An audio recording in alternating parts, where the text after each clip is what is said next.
Bonjour, Cécile Dejoux, professeure des universités au CNAM. Cette conférence a pour objectif d'essayer de comprendre comment la crise du Covid-19, au jour d'aujourd'hui, nous sommes en avril 2020, va nous permettre de réinterroger le management. J'aimerais partager avec vous 3 observations. La première observation, c'est l'importance de l'intelligence artificielle dans le contexte actuel. On est passé d'une observation où l'IA était au cœur des débats. On se posait la question de la façon dont l'intelligence artificielle allait remplacer certaines tâches, assister les collaborateurs ou les augmenter dans certaines tâches de leur travail. Et aujourd'hui, on s'aperçoit que l'intelligence artificielle est au cœur des solutions. Comment ça? Alors déjà, c'est une start-up canadienne qui s'appelle Blue Dot, qui a détecté 9 jours avant l'OMS la pandémie qui est arrivée de Wuhan. Et c'est très intéressant de voir qu'en fait, c'est grâce à l'ensemble des données qui ont été analysées que ce repérage, cette alerte a été émise. Donc oui, l'IA permet d'alerter. Ensuite, l'IA aujourd'hui permet de faire des cartographies. On est aujourd'hui avec Facebook, Google et une université américaine à Carnegie Mellon, dans des programmes de recherche où on demande aux patients de se déclarer et on a, grâce donc à l'ensemble des données, des cartographies par pays de la pandémie faites sur de l'autodéclaration et des données anonymisées. Donc ça, c'est intéressant de voir qu'en fait, on a des outils de data visualisation qui viennent aider à la compréhension du phénomène et à sa propagation. Troisième élément, aujourd'hui, les IA aident dans le dépistage. Par exemple, on a un système qui s'appelle AI4 Covid-19, qui en fait est une application qui enregistre la toux pendant 2 minutes et qui permet de donner une probabilité sur la contamination de la personne ou pas. On a bien entendu tous vu en Chine, la possibilité offerte par le gouvernement chinois de tracer également les citoyens avec l'application d'Alibaba qui s'appelle Alipay Health Code et qui en fait permet donc à l'utilisateur d'avoir un QR code de couleurs différentes en fonction donc de ses déplacements enregistrés sur son GPS et donc de sa fréquentation des lieux considérés comme plus ou moins risqués. Donc ça, c'est intéressant de voir qu'il y a également dans l'ensemble donc des possibilités donc de solutions, des possibilités qui sont plus ou moins donc avec le lien sur les libertés personnelles. Ensuite, on a également la recherche en intelligence artificielle qui se développe en temps réel. Par exemple, IBM, avec Deep Search, met à disposition des scientifiques une IA qui permet de collecter dans des bases de données mondiales les derniers articles en fonction des critères requis. Donc, c'est très intéressant de voir que l'IA, qui était au cœur de débats polémiques, maintenant vient donc comme un ensemble de solutions qui sont proposées par des startups, par des gouvernements et bien sûr par des entreprises de la technologie. La deuxième idée, c'est qu'en fait, le manager, dans cette crise, il va passer d'un rôle où avant la crise du Covid-19, il était dans l'accompagnement aux transformations numériques des organisations, à un rôle aujourd'hui où à très court terme, il doit gérer la crise et à moyen terme, il va devoir piloter l'incertitude. Et ça, c'est quelque chose de nouveau en management. Pourquoi? Parce qu'on n'a pas équipé en compétences les managers à être dans une réaction, une anticipation, une compréhension de l'incertitude. L'incertitude, il faut bien comprendre que c'est différentes choses.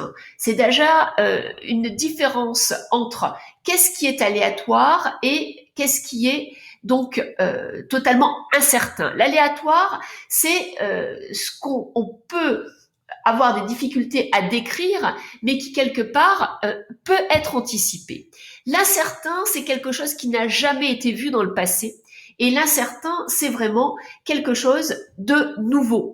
C'est toute la littérature qui nous a été donc donnée en 2008 par Nassim donc Nicolas Taleb, avec le signe noir, qui nous montre qu'en fait, on pensait que dans le monde entier, il n'y avait que des signes blancs, et puis il a suffi d'un seul signe noir pour nous montrer qu'en fait, ce qu'on croyait faux est arrivé. Donc ça, c'est intéressant parce qu'en fait, il va falloir s'habituer à ce que l'incertain devienne réalité.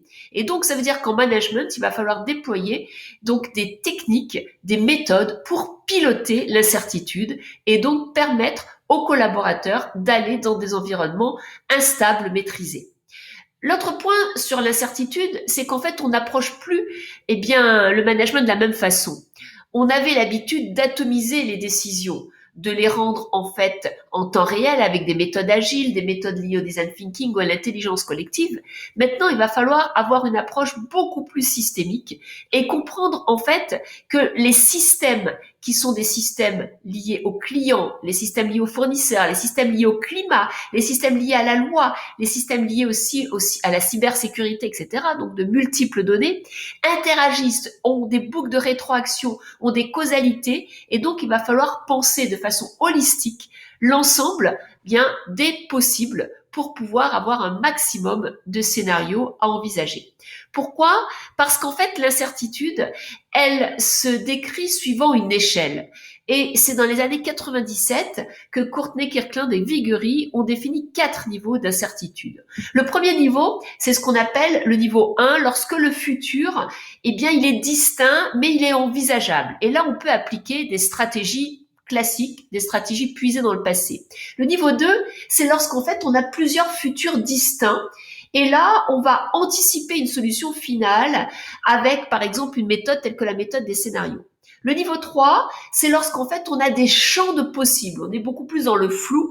Et c'est là où les méthodes utilisées par le management vont être beaucoup plus des méthodes liées donc à des scénarios imaginés, et on n'est plus simplement comme dans la deuxième possibilité sur des théories des jeux ou des théories d'options, on est sur du storytelling et sur de la créativité. Et dans la quatrième échelle, celle qu'on connaît avec le Covid, c'est lorsqu'on est face à l'ambiguïté totale, et là seule, eh bien, la modélisation non linéaire, seules des analogies avec d'autres champs thématiques peuvent donner, eh bien, des pistes pour pouvoir créer des possibilités de solutions.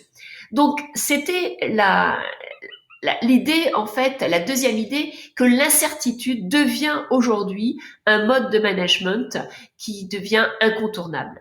Et la dernière idée que j'aimerais partager avec vous, c'est qu'en fait, on est de plus en plus passé, donc, dans un management qui était fondé avant la crise du Covid sur le collaboratif et bien sûr l'intelligence collective, à un management qui va devoir intégrer la modélisation. Alors qu'est-ce que ça veut dire la modélisation ? Ça veut dire qu'en fait, il va falloir, et on le voit avec cette crise, eh bien, travailler de plus en plus avec les datas. Prenez l'exemple de Covid IA, qui est une plateforme qui associé à la fois des médecins et des experts en IA, et qui essaye donc de s'appuyer sur la data science pour proposer des modélisations de sortie de confinement et proposer aux politiques des propositions. Et donc, ce sont vraiment des IA qui essayent donc d'aider les médecins et donc l'ensemble des communautés donc de soignants à trouver eh bien les meilleures stratégies pour l'après-confinement. Et donc, il va falloir que les managers intègrent et développent ce qu'on appelle des computational thinking, c'est-à-dire des compétences liées à la modélisation. Et c'est un terme qui a été créé en 1981 par Papper, c'est Mort Papper, qui était directeur du MIT Learning Lab à bien sûr Boston, et qui a expliqué que ces compétences liées à computational thinking, qu'on appelle donc les compétences computationnelles en français, c'est vrai que c'est un mot un petit peu bizarre, eh bien c'est apprendre à faire des hypothèses, apprendre à travailler dans la probabilité, apprendre à faire de la classification, à ce qu'on appelle du design de conception, de l'optimisation, et à penser la probabilité comme de la faisabilité et non plus à être dans des modèles rationnels, c'est-à-dire où on envisage des solutions qui ont existé, qui ont fonctionné, qui ont eu des résultats. Et donc, c'est vrai que le management va devoir intégrer les modèles comme des options de travail. Donc, Ce que nous apprend cette crise, c'est l'importance de l'intelligence artificielle qui a montré son efficacité dans l'apport de solutions. C'est l'importance de développer des compétences en gestion de crise et en gestion de l'incertitude. C'est l'importance également de développer cette pensée par la modélisation. Et puis, c'est bien sûr d'intégrer des nouvelles pratiques de travail. La grande question est qu'est-ce qu'on va garder comme pratiques qui ont fonctionné pour la période de confinement? Est-ce qu'on va continuer à faire venir les personnes dans les bureaux ou on va autoriser les personnes à avoir des espaces chez elles pour faire du télétravail beaucoup plus souvent? Est-ce qu'on va intégrer la bioéconomie et bien entendu tous les nouveaux sujets liés à la responsabilité sociétale, liés au climat, liés à la relocalisation, à la modélisation des nouvelles chaînes de valeur sur des modèles autarciques économiques, comment est-ce que ce confinement va remettre à plat en fait un certain nombre de données à la fois sur les modèles économiques et le management. Voilà quelques idées clés à partager avec vous aujourd'hui, en ce mois d'avril, où nous sommes toujours en confinement et bien entendu, nous n'avons pas fini de tirer des leçons de cette crise qui nous touche tous. Merci.